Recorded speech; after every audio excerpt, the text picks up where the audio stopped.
क्या मुझे 1 करोड़ रुपए का लोन मिल सकता है? और अगर मिल सकता है तो मुझे कौन सा बैंक अनसिक्योर्ड लोन 1 करोड़ रुपए का दे सकता है? अगर ये क्वेश्चन आपके माइंड में है क्योंकि दिवाली पास आ रही है और दिवाली के लिए फंड्स की रिक्वायरमेंट है, तो आज का वीडियो आपके लिए है। आप स्किप बिल्कुल मत करना, स्टार्टिंग से एंड तक देखना और वीडियो को सब्सक्राइब जरूर कर देना, चैनल को सब्सक्राइब जरूर कर देना, वीडियो को लाइक कर देना और शेयर कर देना। क्या पता आपके इस शेयर से हमारी हेल्प हो जाए। सबसे पहले ये समझते हैं कि अनसिक्योर्ड लोन या बिजनेस लोन होता क्या है और इसका क्या मतलब है। तो अनसिक्योर्ड लोन जिसका मतलब या जिसको बिजनेस लोन भी कहा जाता है, इसका मतलब सिंपल सा है कि आपको इस लोन के लिए बैंक को कुछ भी चीज़ गिरवी नहीं रखनी। जैसे होम लोन के लिए घर रखना होता है, लोन अगेंस्ट प्रॉपर्टी के लिए आपको अपनी प्रॉपर्टी रखनी पड़ती है, सीसी लिमिट के लिए भी प्रॉपर्टी रखनी पड़ती है। बट आपको बिजनेस लोन में कोई भी चीज़ आपको गिरवी नहीं रखनी बैंक के पास। बैंक आपको जो भी लोन देगा वो आपके सिविल कंडक्ट, जो भी आपने आज तक लोन लिया उसको उसके बेसिस पे और आपके बैंकिंग के बेस पे लोन देगा।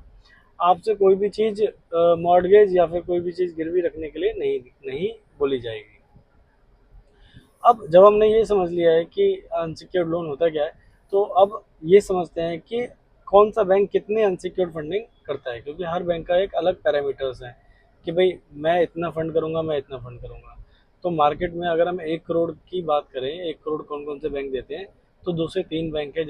HDFC, Deutsche, standard chartered, Kotak Mahindra bank.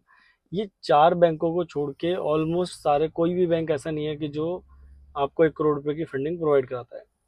But 1 crore रुपए की फंडिंग के लिए आपको क्या क्या डॉक्यूमेंट्स देने होते हैं उनकी बात करते हैं, क्योंकि हर बैंक के जो पैरामीटर्स हैं वो तो अलग है, बट कुछ पैरामीटर्स कॉमन है जो हर बैंक में आपको काम आएंगे। जैसे कि अगर हम पैरामीटर्स में टर्नओवर की बात करें कि मिनिमम टर्नओवर क्या चाहिए होती है, तो एक 10 एक करोड़ रुपए की अपनी टर्नओवर होनी चाहिए। आप मैन्युफैक्चरर हैं, सर्विस प्रोवाइडर हैं या अपना ट्रेडिंग का काम है, तो अपनी एक 10 एक करोड़ रुपए की टर्नओवर होनी चाहिए। अगर हम बात करें कि हमारा बिजनेस कितना पुराना होना चाहिए, तो कम से कम 4-5 साल पुराना GST सर्टिफिकेट होना चाहिए हमारे पास। 4-5 साल पुराना बिजनेस हमारा होना चाहिए। बैंक आपसे करंट अकाउंट मांगेगा या OD अकाउंट मांगेगा, तो कम से कम 1 साल पुराना हमारे पास OD अकाउंट या करंट अकाउंट होना चाहिए। 2 साल के मिनिमम फाइनेंशियल्स, 2 साल की profit and loss, balance sheet, ITR, annexures, ये सारी की सारी चीज़ें हमारे पास होनी चाहिए। क्योंकि लोन कोई छोटा अमाउंट नहीं है, एक 10 एक लाख रुपए का लोन नहीं है, लोन भी 1 करोड़ रुपए का है। तो 1 करोड़ रुपए के हिसाब से बैंक जो आपसे डिमांड करता है, बैंक जो आपसे चीज़ें मांगता है, वो भी 1 करोड़ रुपए के प्रोफाइल के अकॉर्डिंग होती है। अब हम बात करते हैं कि क्या एक डॉक्यूमेंट्स, अगर हम डॉक्यूमेंट लिस्ट की बात करें कि भाई क्या क्या डॉक्यूमेंट्स हमारे होने चाहिए, तो बैंक जो आपकी कंपनी है, आप 3 तरीके की कंपनी बना सकते हैं, प्राइवेट लिमिटेड, प्रोप्राइटरशिप या पार्टनरशिप। तीनों के अपने अपने डॉक्यूमेंट्स हैं। जैसे कि प्रोप्राइटर, अगर आपकी कंपनी प्रोप्राइटरशिप है तो आपके पास पैन, आधार, GST सर्टिफिकेट, 12 महीने की GST रिटर्न, 2 साल के फाइनेंशियल, घर या ऑफिस का और इलेक्ट्रिसिटी बिल, ये आपके पास होना ही चाहिए। अगर आपकी कंपनी प्राइवेट लिमिटेड है तो पैन कार्ड प्राइवेट लिमिटेड का, आधार पैन कार्ड प्राइवेट लिमिटेड का, MOA, AOA, certificate of incorporation और डायरेक्टर्स के pan card, Aadhaar card, list of director, 1 साल की बैंक स्टेटमेंट, 2 साल के फाइनेंशियल, ये फाइनेंशियल्स, फाइनेंशियल्स का मतलब balance sheet, ITR acknowledgement, computation और एनेक्सर्स प्रॉफिट एंड लॉस के साथ। ये कुछ डॉक्यूमेंट्स हमारे पास होने ही चाहिए। अगर हम बात करें ये पार्टनरशिप की, तो पार्टनरशिप में पार्टनर्स के पैन कार्ड, आधार कार्ड, पार्टनरशिप डीड, ये पार्टनरशिप का पैन कार्ड, पार्टनरशिप डीड, 2 साल के फाइनेंशियल्स, GST सर्टिफिकेट, 12 महीने की GST रिटर्न, 1 साल की बैंक स्टेटमेंट। ये कुछ बेसिक डॉक्यूमेंट्स हैं जो हमें लोन अप्लाई करने के लिए रिक्वायर्ड होते हैं किसी भी ये केस में, किसी भी बैंक में।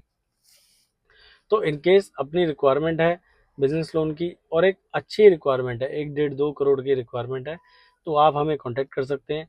कुछ लिस्ट ऑफ डॉक्यूमेंट्स मैंने आपको बताए हैं, कुछ क्वेश्चंस मैं आपको बता देता हूँ। ये क्वेश्चंस भी अगर वैसे तो आपको पता होंगे, अगर नहीं पता है तो ये क्वेश्चंस के आंसर आप अपने CA से ले सकते हैं। जैसे कि आपकी टर्नओवर क्या है, मार्च 24 में क्या टर्नओवर थी, मार्च 23 में क्या टर्नओवर थी, और मार्च 25 में आपने क्या क्लोज करी है। और दूसरी चीज़, क्या कितने आपके नंबर ऑफ लोन चल रहे हैं, कितनी आप टोटल EMI दे रहे हैं, आपने कितने लोन आपके ख़त्म होने वाले हैं, क्या आपकी कहीं OD चल रही है, या वो जो OD चल रही है, अगर आपकी OD चल रही है तो क्या वो सिक्योर्ड है, अनसिक्योर्ड है।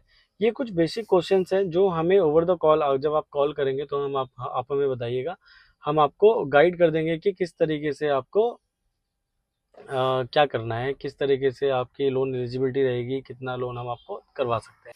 पैन इंडिया सर्विस अवेलेबल है। पैन इंडिया आप कहीं से भी हैं, दिल्ली, मुंबई, चेन्नई, कोलकाता, मुंबई, महाराष्ट्र, मध्य प्रदेश, झारखंड, उत्तर प्रदेश, हरियाणा, कहीं से भी हैं आप, हमें अपने बिजनेस के बारे में बताइए, अपनी प्रोफाइल बताइए, हम आपको गाइड करेंगे कि हम आपको 1 करोड़ रुपए कौन से बैंक से दे सकते हैं, क्योंकि हमारा काम, हमारी जो एक्सपर्टीज़ है वो सिर्फ लोन कराने में है। हमारा काम आपको अकाउंट खोलना या लाइफ इंश्योरेंस करना या इंश्योरेंस करना नहीं है। बहुत बहुत धन्यवाद। हम इस चैनल पे दोबारा कल इसी टाइम, इसी एक नए टॉपिक पे आपके साथ मिलेंगे। जब तक के लिए बहुत बहुत धन्यवाद।